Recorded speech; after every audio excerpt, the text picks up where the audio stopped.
WHPC wants to let you know that Nassau Community College, along with the New York Blood Center and Long Island Blood Services, will be sponsoring the 25th Annual Midsummer Blood Drive on Thursday, July 18th from 9:30 a.m. until 2 p.m. in the multi-purpose room of the College Center building. With many donors on vacation and blood shortages anticipated throughout the region, this is a critical period to make an effort to participate in the drive. Blood donors must be 17 years old or older and in good health. More information is available online at ncc.edu.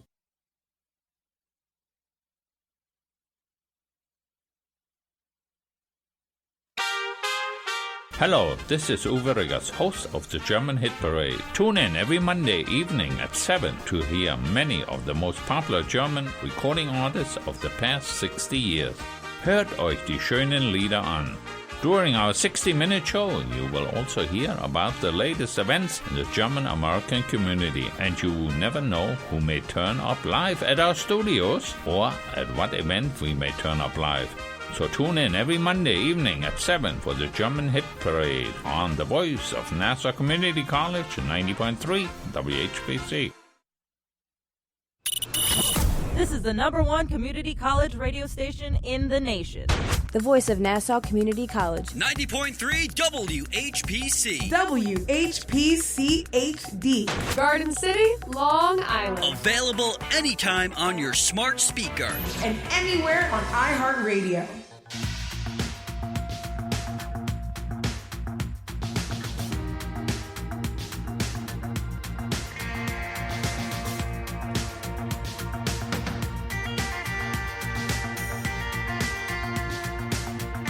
.3 WHPC. The voice of Nassau Community College. Right here.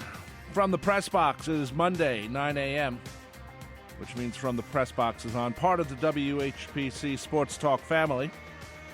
Sports Talk Monday through Friday, 4 p.m. to 5 p.m.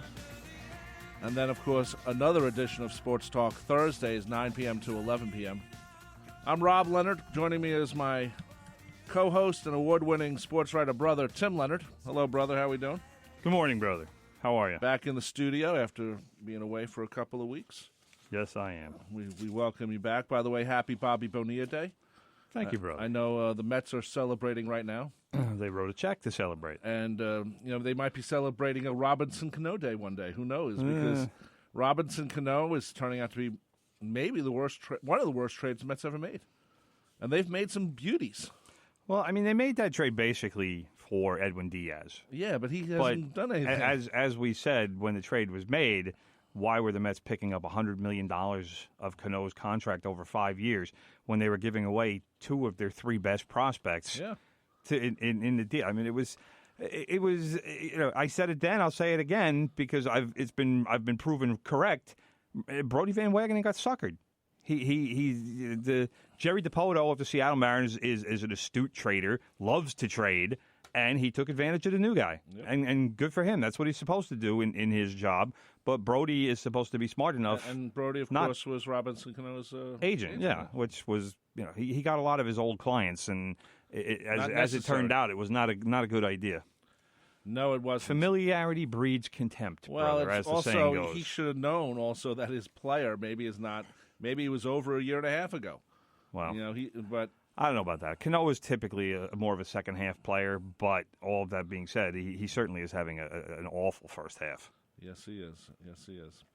Anyway, let's talk about the new Kings of New York, and that's the Brooklyn Nets, as they have signed or have agreed to sign contracts with Kyrie Irving, Kevin Durant, DeAndre Jordan, and Garrett Temple, former Knick DeAndre Jordan. Yep. He came over in the Kristaps Porzingis trade.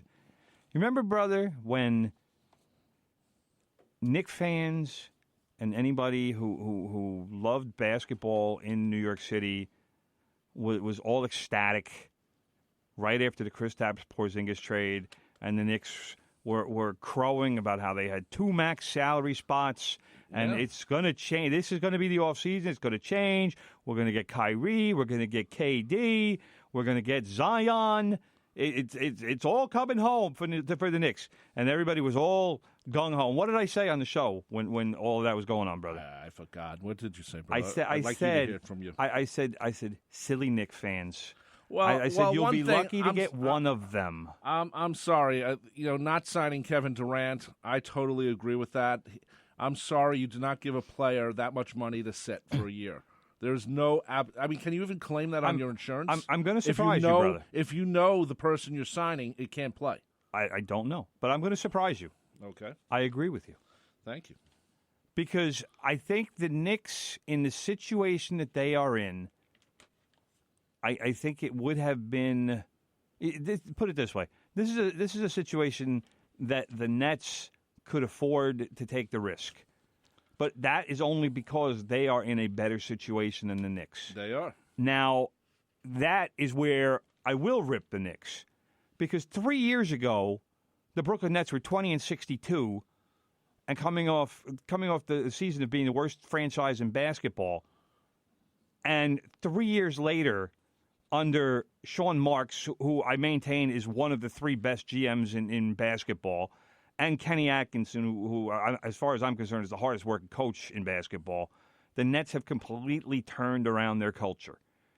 And now, last year, they weren't a great team, but they made the playoffs. Right, they made it. And they showed what can be done when you build a team, when you make incremental improvements.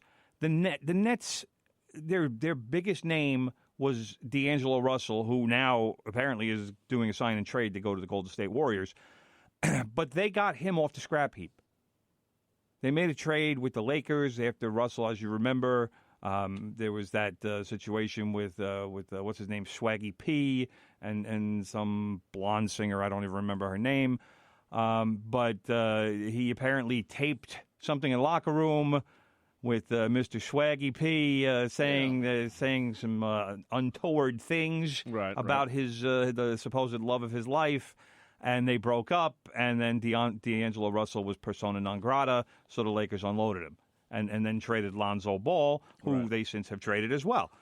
So the Nets were involved in a lot of situations where there were low-risk, high-reward moves.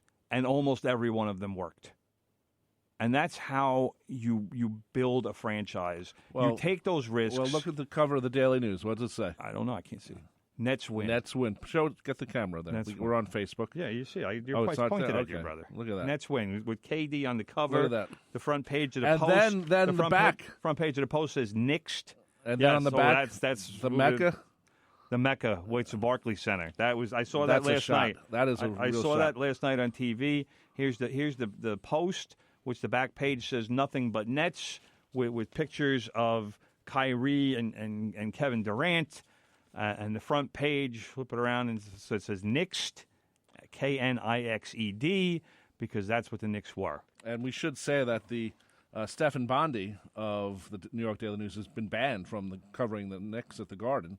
Basically, that has been resolved. I believe the Knicks were fined $50,000 for that. Which doesn't mean let's face it, they should have been fined $500,000, and that money should have been given to the Daily News to hire 7 or 8 more reporters. Well, that's something else. So, but the Mecca has always been for basketball in New York City. It's always Madison been Square Garden, no matter what. This is a nice shot. I'm going to tell people right now, if you're a basketball fan in New York, leave the Knicks. I don't know if you can leave them. Leave them. I don't think they're going to be as bad as you think. Yes. I do think that this year is going to be difficult, but next year is going to be much better. Why? Based on what? Who they got in the draft. So you're counting on young players improving? Yes. All right, that's fine. My problem is this: what we have been assuming for many years now that the reason players weren't coming to New York was the tax situation. Right. LeBron and Dwayne Wade and Chris Bosh all went to Miami because there's no state income tax in Florida. Right. You make more money because you don't have to pay state income tax. Okay, that's fine. The Knicks are kind of hamstrung. Then again, you have to live in Florida. So. Well, but what's wrong with that? Who wants to live in Florida? It's warm. It's sunny. What are you talking about? It's too hot. Beaches. Yeah, but it's yeah, that's why you have air conditioning. Don't get me off topic.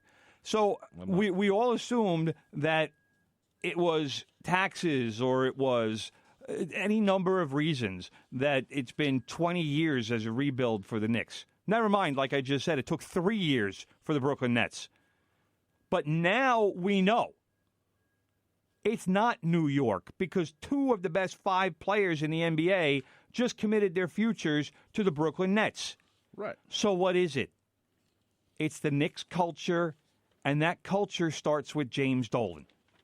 And if the Knicks, if he doesn't, he's got to sell the team. He's not. He's not going to, He's but not that's going the to. only thing that's For going those to solve people it. out there who say, oh, these guys sell it, this is part of the MSG stock and brand. Fine. They're never going to sell it unless it's all together. If you want to start caring about the Knicks, seriously, That's why. go to your stockbroker and say, I want to buy MSG stock right now. Fine. You know what? That's why I say, Okay. basketball fans in the I city. own shares of MSG. Basketball Okay? fans in the city. You know what that Leave means? the Knicks. Well, that's different. And a lot of them are That's going to. why I'm saying a it. lot of them are because going to. Dolan's Tim. not going to sell the team. I No, know of that. course not. I know that for a fact. The Knicks are worth $4.5 billion or $5 You billion. don't sell parts if it takes away from the whole. Well, whatever. But this is what I'm telling basketball fans in New York.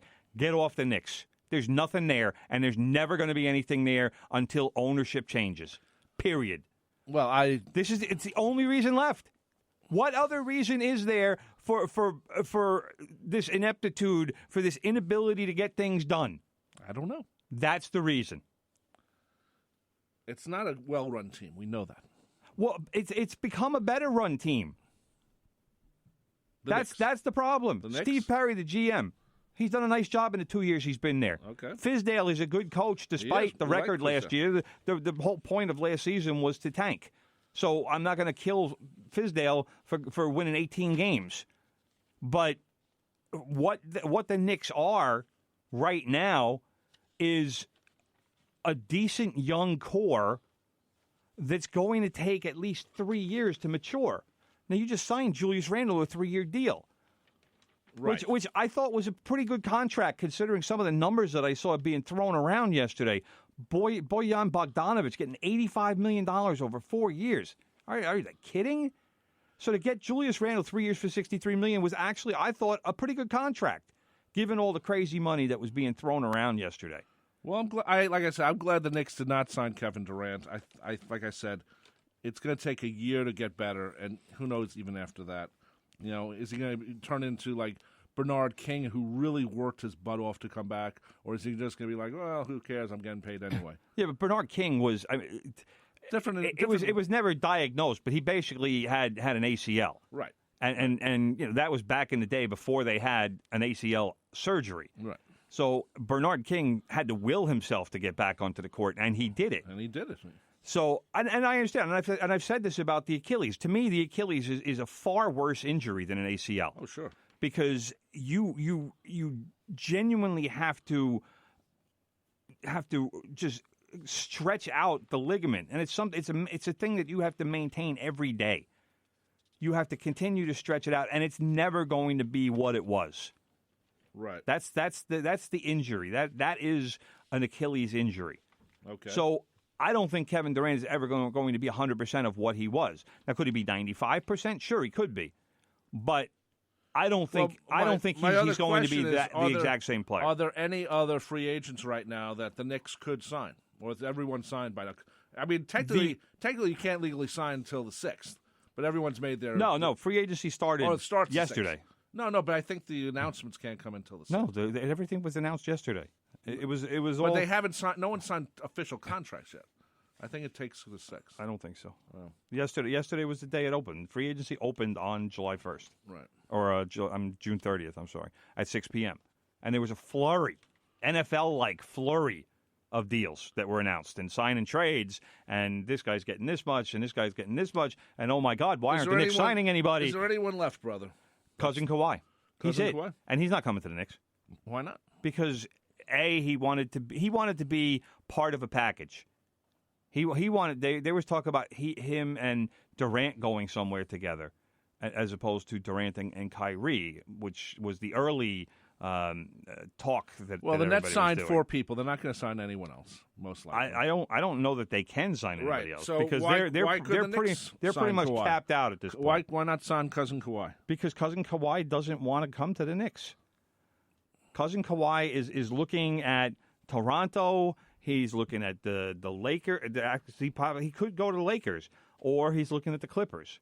Now, I'm still not 100% sure how the Lakers could make this work because they have LeBron, they have Anthony Davis, they have a couple of guys on their roster, but they still need about 10 players. And they have, I think, about $30 million in cap room plus a mid-level exemption. I'm mystified because I thought that they were going to get a bunch of second-round picks on draft day because second-round picks apparently don't count against your cap. I think the Lakers got 1 second-round pick on draft day. So, who knows? The NBA is famously has a way to allow all of this stuff to work. So, they say they have a hard cap. I'm finding it hard to believe. No, they do, but it's not like it seems like for some teams it's harder than others. By the way, Kristaps Porzingis has resigned with Dallas. Yes, he has. Very quietly. That was the contract the Knicks would have had to give him. It wasn't very quiet. He had made it clear. Well, it's quiet that he stayed with his team. Well, but he had made it clear when the trade happened that he was going to sign the extension with Dallas. That was the reason that Dallas got him, was because Porzingis said, "Yes, I am going to sign." They gave him the max deal. It was 5 years, $158 million, I think it was. Yeah, 5 years, $158 million. And so now he's healthy now again after his knee with his ACL, and he's going to be playing with Luka Doncic. So, hey, nothing wrong with that for Porzingis. Those two are friendly. They know each other from back in their playing days in Spain. So there you go. You know who the other loser? I'm not going to sit here and just totally kill the Knicks. The Clippers. Clippers did nothing yesterday. Did they have to? Well, they're waiting on Kawhi, and Kawhi is taking his time with everything. So, it's good for Kawhi in the sense that he's going to actually take meetings. Durant said he was going to take meetings. He never did. But now Kawhi is going to meet with the Lakers and the Clippers out in L.A. He said he was going to meet with the Knicks. Who knows if that's actually going to happen because other players said they were going to meet with the Knicks. But once the frenzy started yesterday, so much for that.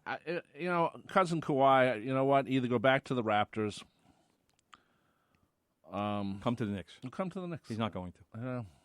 Because of what I just said. I know that. It's not the Knicks are not going to attract a high-level player. I think we have to come to terms with that.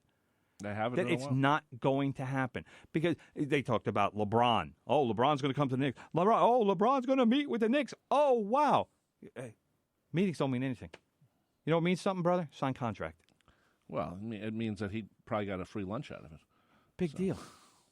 It's a joke, brother. Yeah. Laugh. Big deal. I can't laugh with the Knicks. You can. I'm practically borderline psycho right now, like Michael Rappaport. If you want to see insane, go to Rappaport's Twitter. He freaks about the Knicks. He's a huge Knicks fan. Freaks. You should have heard all the profanity he was talking about with you got to sell the team. I wonder if he's going to get kicked out. It wouldn't surprise me. The next time he goes to a game, he might have to sit with the regular people instead of sitting on Celebrity Row. Those seats are expensive on Celebrity Row. Well, someone's writing them off still. But you know what? The Knicks going to be sold out next year. They're always sold out. I know.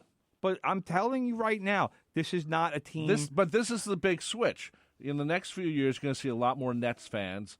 People will start caring for the Nets. It should be the next few weeks, not the next few years. Well, I'm talking about weeks.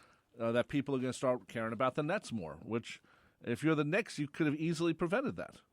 So, you want to be the top team in New York, which the Knicks are. The Knicks have been a top team in New York for decades. They still get the most talk, maybe except for the Yankees. It's not. And the Mets. That is going to shift quickly. It's going to shift quickly because if the Knicks have shown, they have proven, they will not be able to get top players to come and play for them. And that's sad. Well, eventually that's how you build a team. Eventually someone's going to take the money and run. But that's how you build a team in the NBA. And the Warriors have shown that.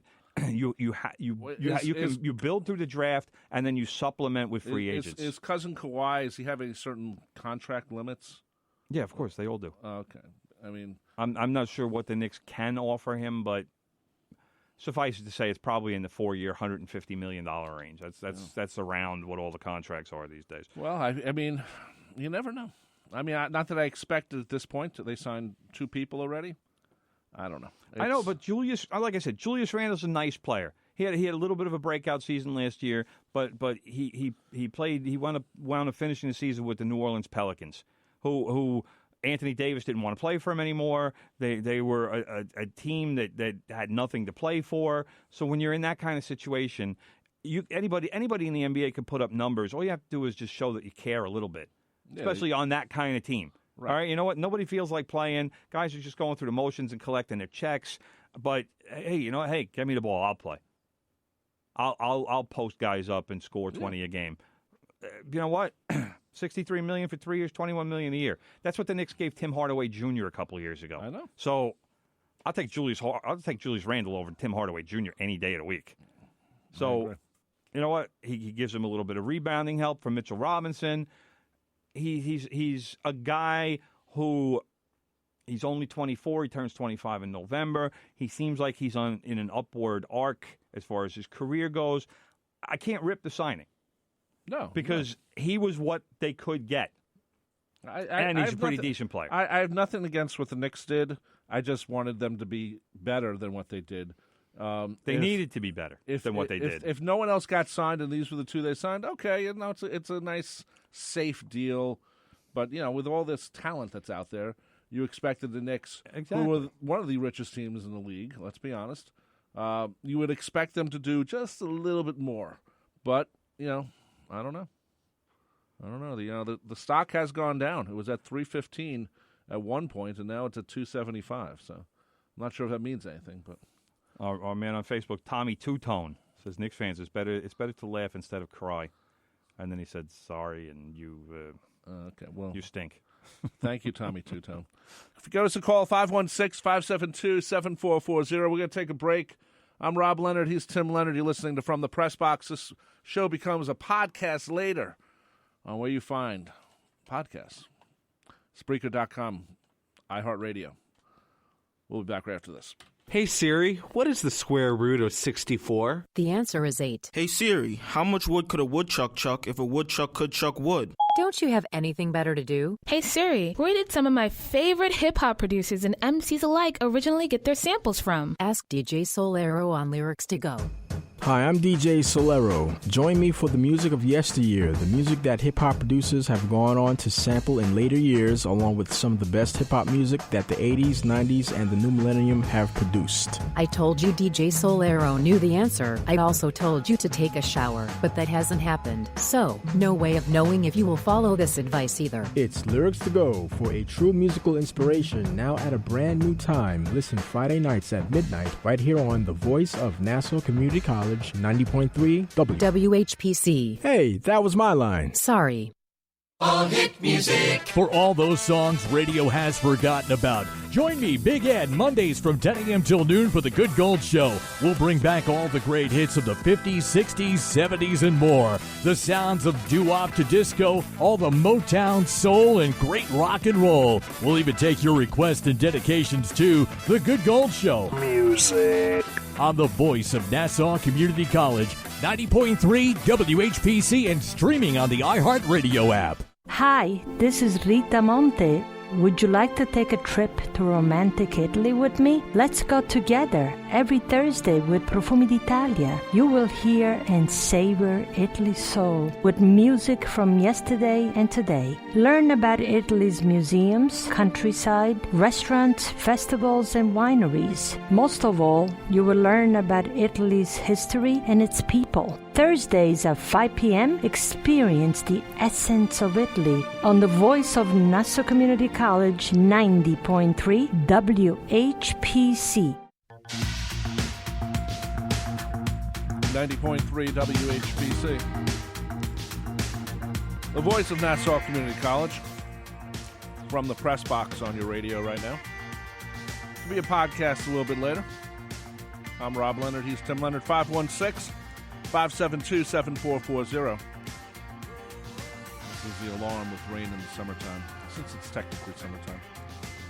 Of course. Did you hear what happened over the weekend, Very brother? quickly, brother. Very quickly. The Killers. The Killers. We love the Killers. Huge band. Huge. Did a version of "Rain in the Summertime" at their concert in Cardiff. That's in South Wales, brother. In case you didn't know. I did know it. And Mike Peters was actually in the audience. So a little tribute. Nice job. The Killers are well-known Alarm fans. So they did a little tribute to Mike Peters and the Alarm at their show. That was the day before Glastonbury started. So Glastonbury, huge deal over there. Yes, it is. Like our Conchella. Exactly. Okay, brother, what do you want to talk about next? We got the Yankees playing. Yeah, that's the one. That's the one. I don't know what playing with a Super Bowl maybe instead of a baseball. I mean, it was a weird stadium setup. Very weird. The sidelines or the foul area was very large. It was a 385 to dead center. Mm-hmm. You said that the pitcher said there was no drop in. The pitchers talked about having difficulty getting their breaking stuff to break, and that's why, the UK, they're famous for tea time, right? And having their tea. These two games, it was tee off time. Yeah, but because why would that happen? I mean, I can understand if you're playing up in Colorado. I think it had something to do with the roof, and this is my own interpretation. I have no idea, but breaking pitches rely on air. It's friction from the air. It's almost like a knuckleball in a lot of ways. You know how knuckleball knuckles? It's because perfect situation for knuckleball is air blowing at the pitcher, because that will cause friction for the ball as it goes towards the plate. I'm assuming that with the overhanging roof that they have at London's Olympic Stadium, that might have caused problems with the air currents. I don't know. But I do know, like I said, that the pitchers talked about, for whatever reason, the breaking stuff isn't breaking. Right. And if Zach Britton can't get his sinker to break, and he's got the best sinker in baseball probably, and Adam Ottavino can't get his slider to break like it normally does, you're going to have some problems. Right. And the Red Sox bullpen, which is garbage to begin with. You sure about that? Yeah, I'm positive about that. I thought the Red Sox, I was told by your good buddy Bob Croce, they're the best team in baseball. No. But if I'm they're told this stuff, what do I know? If their bullpen, which is already awful, if they're going to be handicapped further, then they're doomed. And that's what happened yesterday. The Yankees, when Eduardo Rodriguez came out of the game yesterday, the Red Sox were up 4-2. The Yankees scored how many runs? 10 runs in the last 3 2/3 innings. Including a 9-run, I believe it was the 7th. And was that the first time ever that both pitchers on Saturday were taken out in the first inning? I doubt it was the first time, but it's incredibly rare. Yeah, I know. I mean, Rick Porcello pitched, 1/3 of an inning, 6 runs. Tanaka comes back, and he pitched 2/3 of an inning, 6 runs. The first inning in that game took, by my own estimation, 57 minutes. Yeah. Which was ridiculous. Usually takes 3 innings to do I thought they were going to have to break for tea, like they do at the cricket matches. I was very shocked at how it went. 4 hours, 42 minutes, brother. The third longest 9-inning game in baseball history, 3 minutes off the record. Just it was tedious. It really was. It got so bad at the end. The Yankees at one point had a 17-6 lead, and when Chapman came in for the 9th, I mean, it wasn't a save situation because they were up 4, but the game was in doubt the entire way. Once the Red Sox came back in the first inning, I realized this is going to be a weird game. Oh, you think? I'm watching this and I'm like, boy, because they're not really hitting the ball that hard. It's just traveling really far. But that was the thing. The hitters all got good swings. And why did they pick the West Ham field? Instead, was there any other fields they could have used? Would it all be the same I don't know. situation? I do not know. I know the West Ham field was used for the 2012 Olympics, and it sort of has some parts where they could, hide things. And they used artificial turf. Yeah, they had to. They had to put it over the grass field, and they couldn't anchor anything. That was also part of the problem. I'm under the assumption, and I think it's a pretty good assumption, that they used this stadium because it was the Olympic Stadium and it had the track around it. So it was more. It wasn't as oval shaped as a normal soccer field or soccer stadium would be. Like you have Tottenham's field, which NFL games are going to be played there starting next season. It's more of an oval shape, and you can't play baseball in that kind of a shaped stadium. So with the London Stadium, like you said, where West Ham plays, it's less of a specific oval. It's kind of wider. Yeah. So they were able to put to get a real center field, and 385 isn't optimum, but then they were able to make it 385, 330 down the lines, which is representative. So center field was probably about 25 feet shorter than you want it to be. Yeah, Mets is only 408, so yeah. So, but I mean, it really didn't have that much of an impact. There were only a couple home runs hit to center field. Yeah. So, it was just a weird situation. I know they're doing it next year with the Cardinals. Cardinals and the Cubs. Yeah. So I mean, they want really good rivalries to be doing this. Red Sox, Yankees, Cardinals, Cubs. But does it really matter? Is it going to help Great Britain care about American baseball? I don't know. I mean, they could they could put it on one of the many cable channels they have for sports in Great Britain. But that's just the same way NBCSN picked up Premier League matches. Yeah, because. First of all, it's cheap programming. All they do is suck it in. They don't even do anything to it.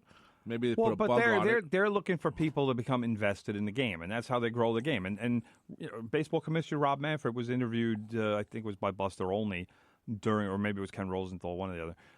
But he was interviewed during the game, and they talked. That was one of the things that they talked about was it's not like Japan. We need to grow the game. Japan definitely has a baseball history.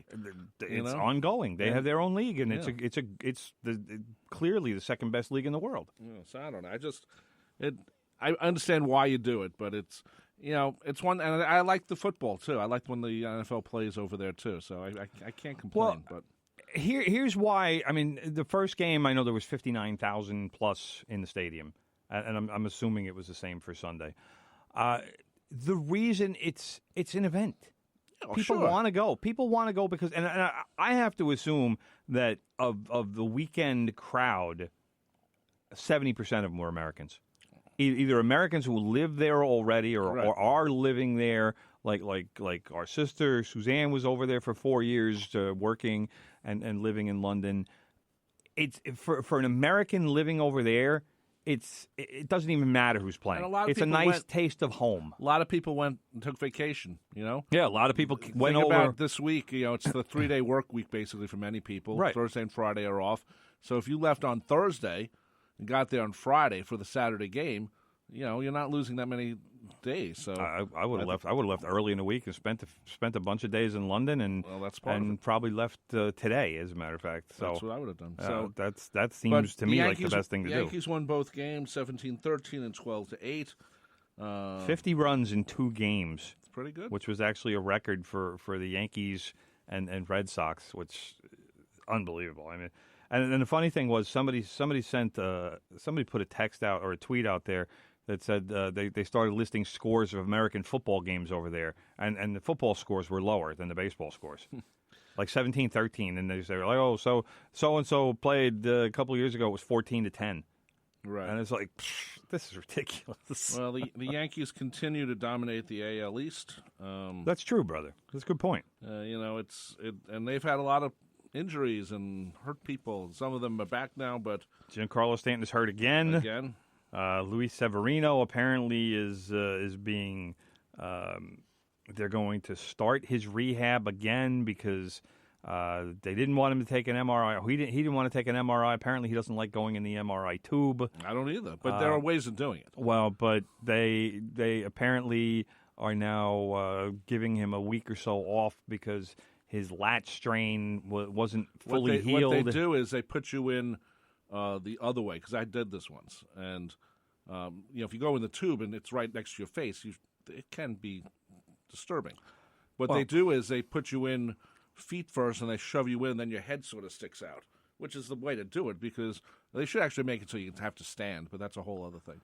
But they can do it where you don't actually, feel like you're going to get smushed like a sausage or something. So, well, anyway, brother, this is what's going on with the Yankees. Stanton is out probably until August at this point. Now he smashed his knee sliding into third base in the game before they left for London. And what did he play? 4 or 5 games after he finally made it back, and then he got hurt again, and now he's out for another month. It's becoming one thing after another. But through it all, you got to give the Yankees credit. Even a Met fan like you, they're getting it done. Yeah, they are. They still need another pitcher. I don't know how they're going to solve that or who they're going to solve it with. I know that Brian Cashman doesn't want to give away a lot to get another starter, whoever that starter is. I'm sure teams is the first name they're going to ask him for is Clint Frazier, but. By the way, brother, I just off topic. They interviewed CC Sabathia during the game. Yes, they did. I saw that. I noticed that it looked like an audition. I mean, in the sense, not that they were doing it on purpose, but CC just seemed very natural in front of the camera. CC's a great guy. He's a great talker. I can see Fox or ESPN next year when the retired guy saying, "Hey, we want this guy." I could see it being possible. Maybe not right away. Maybe he wants to hang out with his kids. Yeah, he does. He definitely wants to hang out with his kids. He definitely doesn't need the money. Right. That would be something that first of all, I think CC would be very good at. He obviously knows the game. He's been playing baseball for years. It was his 19th season this year. And he's a funny guy. He's a gregarious guy. He's a very natural talker. I think he's somebody who would do well on the air. Sure. And that was a situation where he came on with them, and it was hey, can you hang out with us for a little? Yeah. What's he doing? He's sitting in the dugout, not doing anything. Right. He even said after Saturday, the Yankees used so many pitchers on Saturday. He told Aaron Boone, "Look, if you need me for an inning on Sunday, I'm ready to go. Don't worry about it. Let's go." Because they had so many days off built into the schedule. Right. They had 2 days off before this. They had Thursday and Friday off because they left on Wednesday night. They got there for Thursday. Friday was off. They were. And if you think about it, I mean, I've gone to England, and you have too. Yeah. It's only a 5.5-hour flight. Six and change. Yeah, but if you go to L.A., it's 5.5, 6. Well, yeah, going the other way. Yeah. Yeah. So I mean, to me, did they need all that time off? Because it's like you have to adjust to the time difference over there. For me, it's way easier when I've gone over there. It's way easier to adjust to the time over there than it is coming back. Coming back always messed me up. Well, and that's why the Yankees are off today. 2 hour difference. I'm assuming the Red Sox are off today, but that was always the one that got me all messed up and discombobulated, was coming back and trying to get back on New York time. So that was my issue. I don't know how the players are going to react to it this time around. I don't even know how Boone is going to react to it. It's the first time he was out. He said he's never been in London before. So it can be tricky. I'll tell you how you do it, brother. You carry a watch. Always keep it on New York time. Never change it when you get over there. Silly. And when you leave, you just don't touch your watch. And by the time you get home, you're back in New York time. Silly, brother. No, it's not. Yes. That's the way Rob Leonard. I never had jet lag. All right. I've never had anything like that. Brother. Anyway, brother, the Yankees have now won 13-14. That's a little known fact that nobody's really reporting. They had an 8-game winning streak before they left, and after they beat the Red Sox in those 2 games in London, they now have won 5 in a row again. So 13-14. Like I said, day off today, and then they face the Mets on Tuesday. The struggling Mets, I think we have to say. Struggling Mets is a nice word to use with them, because if they hadn't won last night, I think Mickey Callaway, well, I think he's going to get fired sooner or later anyway, but they might have just got rid of him last night if they had lost. I think he's going to finish the season. I think Jeff Wilpon is. It depends on when the Mets decide that the season is over for them. That's what I think. But unless they know who their next guy is going to be, and I don't know that they do, if they can hire him to replace Callaway, if they can bring Girardi in, if that's their move, if they can bring him in for the last month of the season, it's not going to be Wally Backman. Why not? Guaranteed. Never. Well, not with the Mets. Never. Not with the Mets. You're right. So if they want to say to Joe Girardi, hey, we'll give you 3 years plus this last chunk of this season, and go from there, then that's fine. But I don't know that's going to be what happens. The thing about the Mets' history, though, it's very funny. Except for this '86 team, they never were really good until the end of July. The '69 team, that's when they made their move. That's true. '73 team actually was, end of August and September is when they made their move. 2015, the same way. They to be on the Mets. The problem with this team this year, they don't have a guy like Tom Seaver or Jerry Kuzman to lead the pitching. The Mets? I'm saying they don't. What are you, on drugs? I'm saying the Mets did. So, they have Jacob deGrom. They have Noah Syndergaard. They have guys who are supposed to be those guys. But they're not Tom Seaver. But their entire team was based on those guys being quote unquote. Well, they don't Tom use them, Seaver. but they don't use them the same way. What does that mean? Means that when what do you want these guys pitching every 4 days? I want them to go more than 6 innings. If your bullpen just stop. Hold. You listen to me. If your bullpen is dog crap, which it is right now, you let your pitcher go more than 6 innings. You let him go 7 and what if your 8. pitcher after 6 innings has already thrown 110 pitches? Ooh. Let him pitch. You are just determined to get pitchers hurt. You don't care about pitchers' health. They pitch every 5 days. You do not care about pitchers' health. They pitch every 5 days. Which just is less than that. they used to. Admit They're that you better do not care They're about in better pitchers' health. shape than they were in '69, except maybe Seaver. Ridiculous. Ridiculous. Well, no. And you keep repeating this inane theory of yours. It's not that inane. It is completely inane. Let him go another inning. That's it. Completely inane. Where did 100 pitches become the cutoff point? Because they get tired. It's an arbitrary number, I agree. But when you're talking about 100, 110, that's the limit. I'm just saying. They could For most pitchers, that's the limit. I'm sure they'd probably go even further if they wanted. You can't keep throwing 140, 150 pitches every start. I'm not saying you they can't should. Do it. You just did. Not 140, 150, but you can go 130. Don't give me the ice of God. You want to get pitchers hurt. You need to come to terms with that. If your bullpen is that bad, you got to do something else.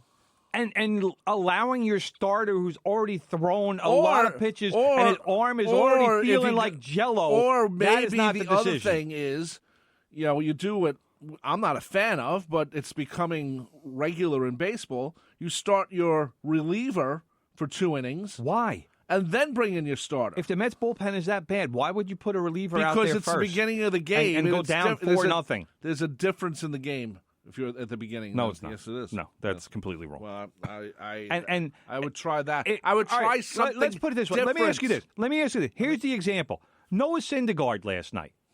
All right? He's up over 100 pitches. Okay. It was I believe, the 6th inning. Okay. All right? So according to you, Noah Syndergaard should stay out there for at least another inning. Yes.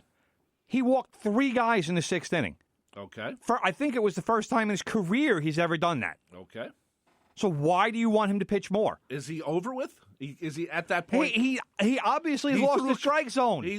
Well, maybe he'll find it again. Oh, my God. I'm just saying, Tim, this team has no bullpen. You got to try something different. Injuring starters is not the way to do it.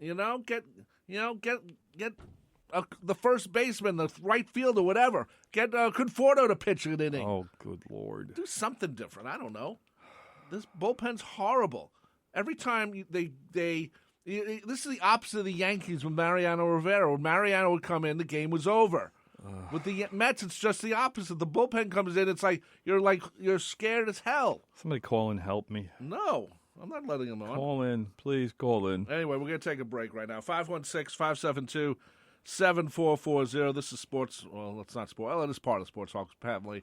This is from the Press Box on 90.3 WHPC. 90.3 WHPC. Ready to serve Nassau County. Getting you up close and personal with the people and organizations that matter to Long Island. This is my hometown.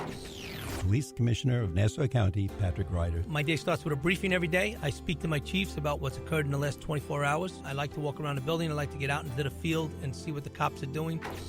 Clubs, organizations, businesses, and issues across Nassau County. The Breakfast Club is people that were out of work, that were 40 plus, could not get a job because of the niche that they were in, which was they made too much money, they were too smart, and they were too old. Shedding light on the different towns that are making a difference. Camp Good Morning provide free bereavement camp programs for children between the ages of 7 and 17 who are coping with the loss of a parent and or sibling. Listen to My Hometown, Thursday afternoons at 3:30 and anytime on the My Hometown podcast. From the voice of Nassau Community College, 90.3 WHPC. Okay. Yo. Tell your friends about the Nassau Morning Madhouse. Hear what you're missing. Check it out. Check it out. Are there places that generally do not allow pets, but you wish they would? Like, take Fido to Outback Steakhouse. Fido. Is it Fido? Fido. Oh, I would name my pet Fido. And everybody would come over to your house, they'd call it Fido, and you'd be like, no! I'm naming our dog Fido. Fido. What about, I don't know, let's say Six Flags? Maybe there's a better... Seeing a dog on a Six Flags roller coaster? It's like, wait! See, this is why we need to take Fido there, because it would be great. The poor dog would be traumatized. We don't know that. Maybe Fido would love it. If it's living with Michelle, it's traumatized enough. Hey! The Nassau Morning Madhouse. Weekday mornings from 7 to 9. On the voice of Nassau Community College. 90.3 WHPC.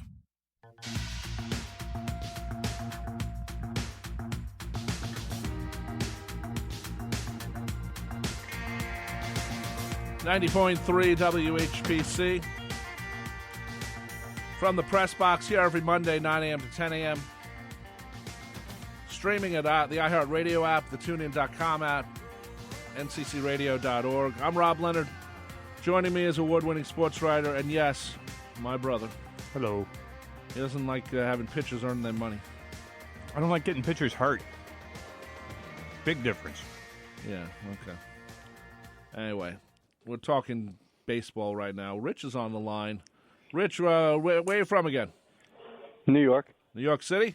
Yeah. Oh, okay. All right. Good for you. What do you want to talk about? What's quickly? I heard you guys were arguing about the pitching of the Mets, but how about the Yankees pitching? They're looking pretty good these days. The Yankees, everything with the Yankees is looking pretty good these days because they're winning. Like I said before, they've won 13 out of 14. The starting pitching has been, London aside, the starting pitching and especially the bullpen have been better than expected recently. I still think the Yankees need another starter. I think Brian Cashman will take care of that. But I think as far as pitching goes, I think you throw out the London series and you get back here to the good old US of A. And let's see what happens. And now the Yankees are facing the Mets. So another team with a terrible bullpen that they should be able to just pound like they did the Red Sox in London. I don't know if you heard me before, but 10 runs in 3 2/3 innings yesterday against the Red Sox bullpen. So I'm very happy with the Red Sox bullpen these days. Hey, how many pitches do you think Tanaka threw when he threw that shutout? That was a week and a half or so ago. I don't even remember, but I think it was just over 100. It's probably around 105, 110, which is fine. My brother seems to think that pitchers should just be able to throw 140 or 150 pitches every time they go out. I am not married to 100 pitches, but the analytics show that a pitcher is going to be less effective each time he goes through the lineup. And that's something that I don't know why you don't recognize that. Then you should have 3 pitchers pitch. 30 pitches each. Well, that's the theory of the opener, but yeah, I know. It doesn't always work that way. I know that, bro. But that's is that the new thing? We're going to have 14 pitchers on a team, and it's going to be 3 guys. We already got 13 pitchers on a team. I mean, it's already too many pitchers. That's our question. But anything else, Rich? Before we go. No, I just wanted to say hi and have a great day. Thanks, Rich. Thanks for the call, Rich. Thanks, Appreciate Rich it. From New York City. We appreciate your call. 516-572-7440. It was a nice weekend to be a Mets fan, if you remember the 1969 Mets. Because I was going to ask you how, and now, all right. That makes sense. The Mets actually won a game on Sunday. That's why I was thinking. But this past weekend, they brought out all the people who are still around and who can get to Citi Field. Even though the Mets did say that 2 guys actually died who were still around. Now, mind you, I give the Mets a pass on this because the 2 guys barely played for him. Jim Gosker and Jesse Hudson. But you know what they did? They made it a bad situation even worse. They put a message on the scoreboard apologizing for this really bad mistake. Right. And they spelled Jesse Hudson's name wrong. Well, they spelled Jesse with an I. Right, and then the other thing they did, they renamed one of the streets around Citi Field as Seaver Way. The sad part is, and Bill Madden wrote about this in the news the other day, is that they have Cleon Jones, Jerry Kuzman, and Ron Swoboda there to be part of the thing. They never introduced them to the crowd. Seriously? That's what he wrote. And, wow. and the Daily News made sure there was a picture of them holding the Seaver Way sign. It was on purpose. And I was like, oh, man, it's just kind of strange. I don't know. I don't know how the Mets managed to screw things up. And that was Howie Rose, wasn't it? No. I thought Howie Rose did the ceremony. I don't think it was his job to point it out, though. But at the same time, Howie Rose said something really nice when he was introducing the team at Citi Field. He said that if there's a baseball god, and I'm paraphrasing him, Gil Hodges should be in the Hall of Fame. Probably should be. I agree with that. And I'm not sure. Gil Hodges, 279 hitter. But you know what? He's the heart and soul of the Brooklyn Dodgers during that time. We're talking about total. Right, and he won a. That's why Joe Torre's going to get in the Hall of Fame. Joe Torre was a great player, but he didn't get in the Hall of Fame as a player. No, he didn't. But add to his playing days what he did as a manager, and he's a Hall of Fame lock. So I think that's what a lot of people look at Gil Hodges, and they say, hey, you know what? This guy was a hell of a player. Right. And he meant something to his team the way Bill Mazeroski did, and he's in the Hall of Fame. I mean, to me, Gil Hodges deserves to be in the Hall of Fame more than Bill Mazeroski does. Oh, I agree with that, but I'm just saying he's. But if you put Gil Hodges, if you add his managerial results to what he did as a player, I can't imagine why he's not in the Hall of Fame. Yeah, I agree with that. So anyway, Saturday was the big ceremony to celebrate the '69 Mets. Most of the guys, the only guy really who wasn't there was Tom Seaver, of course, has dementia and does not travel anymore. Yeah, not doing public appearance anymore, which is sad. But Bud really Harrelson, who has Alzheimer's, which is the same as a dementia, basically, it's a little different. Bud Harrelson, from what I have read and what I understand, still has more lucid moments than not. So right. He hasn't hit that. Yeah, it hasn't gotten to a really bad point yet. And he's also hanging out with his family. Right, he's got people with him. Right, so if he goes into an episode or whatever we're calling it, his daughter. Somebody is there to say, all right, we got you. Yeah. Let's get you somewhere where it's safe and just sit down. One thing about Alzheimer's, they say that you get a lot of the short-term stuff, but you remember your family, and when you see your family, you tend to be a little bit better than if you just see strangers, and it's kind of interesting. Anyway, the Mets had a 7-game losing streak. They won last night. They play the Yankees, 2-game series starting on Tuesday. Not the best place for the Mets right now. They're just a disaster. Though I have like to I say, said, especially with their bullpen. I mean, the Yankees. Right. I'm telling you right now, the Yankees are going to punish the Mets bullpen. And I'll tell you what, the Yankees could wind up doing the Mets a favor this weekend or this week. Why? They get rid of Mickey Callaway by the end of the week? That could happen. Well, is that a favor? It's not. I don't know. Depends on who you call. If the Yankees come back and beat the Mets 3 straight, then how is that not doing the Mets a favor and allowing them a reset? I don't know.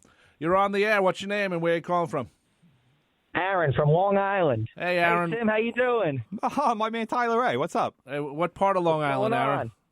We're talking about the Knicks. He's way out east. Way out east? He's way out east. Okay. We already talked about the Mets. What do you want to say? The Knicks. No, Knicks. The Knicks. Got to make it quick, Tyler. We talked about the Knicks earlier. What's we up? only What's have on your 6 mind? minutes left. 5 minutes left. All right, 5 minutes left. There's a few things I want to say. First of all, I'm proud of the Knicks. Okay, good for you. You're the one. Yes, I am proud of the Knicks because they were smart. Well, they didn't sign Kevin Durant. I agree with that. Timmy agrees with it. Yeah, too. we said before that I'm not going to kill the Knicks for not making that move. Right. And I think they were smart, and I think signing Julius Randle was a good move. We said that. We agreed with that. And plus for the money in the contract. The contract, to me, it's a good contract. 3 years is it's better than 4 as far as I'm concerned right now. And $63 million can, if you look at some of the guys who got $85 million yesterday, I think the Knicks got what could be considered a bargain. And considering how much the guy had 22 points a game last year. Yeah, but on bad teams.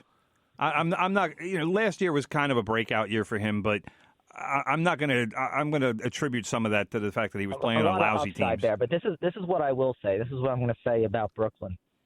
The one thing that will happen is the Knicks will lose fans over time. I agree. Absolutely. Over the next 3 years, unless the Knicks start winning a little bit, you're going to feel this for the next 10, 20 years, and this is why. Because the young kids that watch basketball love Kevin Durant. And what's going to happen is they're going to gravitate towards the Brooklyn Nets. That's true. And now these young kids are going to grow up Brooklyn Nets fans, and they're no longer going to be Knicks fans.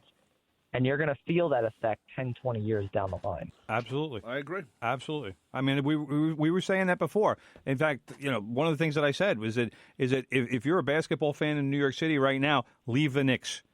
There's nothing there for you. They're not going to be able to get top players to come to the franchise. Then again, when they made the finals back in early 2000 or something, you know what? The Nets did not get a following then. Can you they were just still in blame Jersey. Dolan, though? They were still in. Yeah, Dolan owns the Rangers. It's a big reason. Yeah, he owns the Rangers. He owns the Knicks. What are we talking about?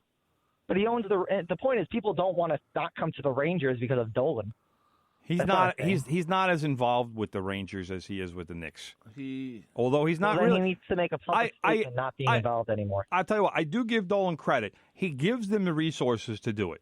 And the Knicks, I think the Knicks now are a better managed team with Scott Perry in the GM chair than they have been in a long time. But the Knicks as a franchise need to build up. Well, they're still getting over the Phil gravitas. Jackson debacle. That's what I'm saying. That's the problem with the whole thing. That's what I'm saying. It takes time to rebuild that team because of that. So. But that's what I'm saying. What topic are you guys on? Right now, we're just talking about the Mets. We're talking about the Mets, but I quickly want to talk about soccer. I wanted to tune in. Oh, you want to talk about soccer? Yeah. I wanted to tune in, but I'm working right now. Well, listen to the podcast later, man. Podcast later, Tyler Ray. You'll agree with a lot of what I said. Thanks for calling in. We got to cut you off. We got to cut you off. Thanks, Tyler. Course. All right, Take man. care, man. Bye-bye. 90.3 WHPC from the press box. Anyway, brother, let's quickly talk about women's soccer.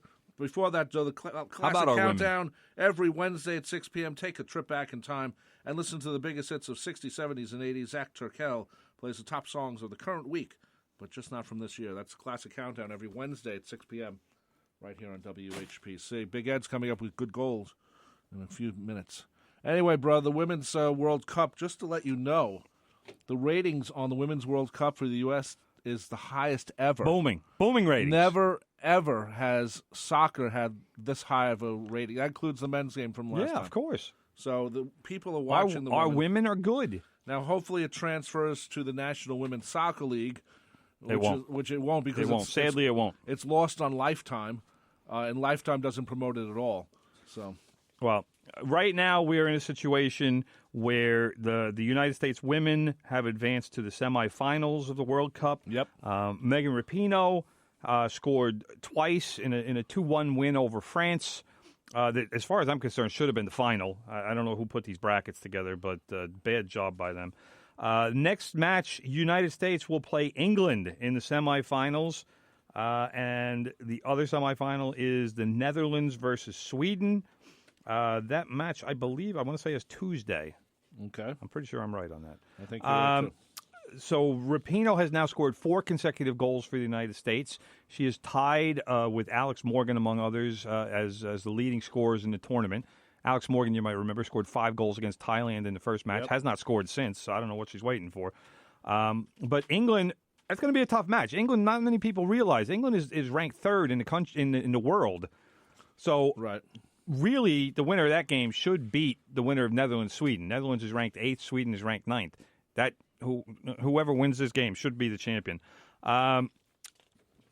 Rapinoe made some news, and some other news was made Donald Trump tweeted at her, but tweeted the wrong person, and apparently tweeted some 21-year-old college student who had an account similar to Megan Rapinoe's name, and it caused a lot of humor on Twitter. Now we know what Red Velvet is. Apparently it's some kind of K-pop band or something. K-pop is like Korean music, whatever. Right. I found out what stan means. Apparently it means to follow somebody or something obsessively.